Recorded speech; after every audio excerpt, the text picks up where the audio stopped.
So today we are talking about another case that involves a very young child. This one is so heartbreaking, and you're going to see that once we get into the details. This is a case that I've only learned of recently, and the thing is, it's weird stuff has been going on since 2022, but it wasn't until a few months ago in 2023, like March and all that stuff really started to happen. And then suddenly a bunch of videos were popping up, and I started to, dip my feet into this case, and it is so, so sad. This poor, sweet boy, his story is so tragic, and I really feel like we need to talk about Noel Rodriguez Alvarez today. It's also an infuriating case. I will say that once authorities had word of what was going on, or what seems to have been going on, they did jump on this, so that is a bright spot. But it is still a very sad case. And because there's, I don't know how to explain, like, when I was doing research for this, I wasn't sure where to begin. I felt very overwhelmed. So I found an article that had a very nice timeline. So I'm gonna read you the timeline and some quotes from police officers, and that's kind of how I structured today's video, just to help me out. So let's go ahead and jump into it. So Noel disappeared in 2022, but was not reported missing until March of 2023, like I said, and it was an unknown caller that requested a wellness check for the 6-year-old. Everman police visited the home of Cindy Rodriguez Singh, and she is the mom, and I do believe that this takes place in Texas. She told the police that he was in Mexico living with his biological father. This was soon to be found out a false statement. And on March 25th, an Amber Alert would be issued for this boy, and police would then learn that Cindy and her husband and their other 6 kids boarded a flight without Noel, and they flew from DFW Airport to Istanbul, and their destination would be India. And Noel was not with them, and he was also not on the flight manifest. So let's go ahead and just jump into the timeline events from the very beginning. So October 2022, Cindy doesn't bring Noel, who is diagnosed with speech delay, estropia in both eyes, chronic lung disease, and several other illnesses and diagnoses, to his scheduled medical appointments. Police later learned that he was last seen for these appointments was in July. October of 2022, Noel is at the birth of his twin siblings.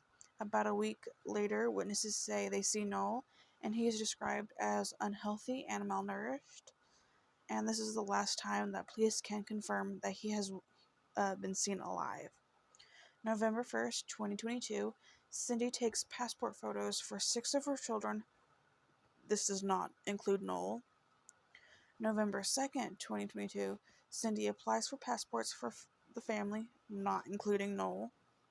November 6th, 2022, Cindy searches the cost of a trip to India. March 20th, 2023, that is when the welfare check is happens at that request of the unknown caller. March 21st, 2023, Cindy's husband, Arshdeep Singh, throws away carpet, later believed to have human remains on it at one time. March 22nd, Arshdeep steals $10,000 from his job. Hours later, they end up boarding the flight to Istanbul. March 23rd, CPS contacts Noel's dad, Mariano Alvarez Contreras. He says he was deported before Noel was born, and he's never even met his own son. So that's kind of like how they figure out that Cindy's statement about Noel living with his father is false. March 2023, Cantario, Cindy's brother, says Cindy told her mom that she sold Noel to a woman at a Fiesta market, Police confirmed the purchase did not happen.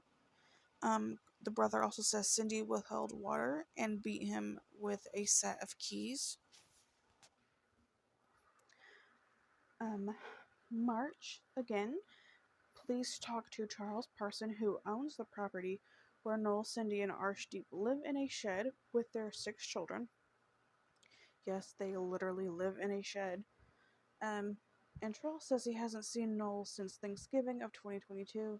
He claims Cindy told him that he was living in Mexico with his dad, so she told him the same story she told authorities. March 25th, the Amber Alert is issued. The alert says to look out for a Chevy Silverado with a mural of Santa Muerta across the back windshield. March 26th, the Amber Alert is canceled and an endangered missing persons report is issued. Everman police find the family's truck in a garage at DFW Airport. March 27th, cadaver dogs search property where the family lives, so that shed. March 28th, Charles says CPS previously took the children away and that Cindy feared that it would happen again. Homeland Security and the FBI joined the investigation in searching for Noel. March 30th, a felony warrant is issued for Cindy and Archdeep for abandoning and endangering a child. March 30th, investigators drill underneath a concrete slab recently poured at the property where Noel lived, but nothing is found. April 5th, the claims that Noel was sold are officially ruled out, according to a search warrant. April 6th, Everman police announced search for Noel has transitioned to a death investigation. The endangered missing persons report is ended. On April 10th, Texas search and rescue teams search wooded areas near Noel's home. Crews dig up an entire concrete patio at the home. April 10th, a vigil is held by the Everman community in memory of Noel.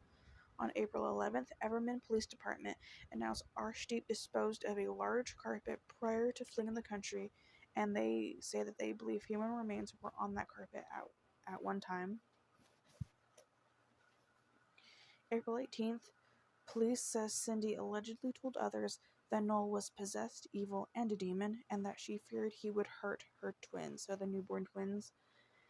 April 22nd, all-day searches in the area around Noel's home, and it comes up empty.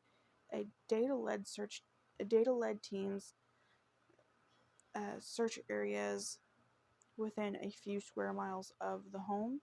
April 25th, Everman police released surveillance photos of Archdeep depositing $8,000 of the stolen money into a bank. And that is where our timeline seems to end. So, Noel still has not been found, and Cindy and Archdeep have not been extradited back to the United States. Craig Spencer, the chief of police of Everman, here's a quote from him. He says, "We ultimately would like to have them,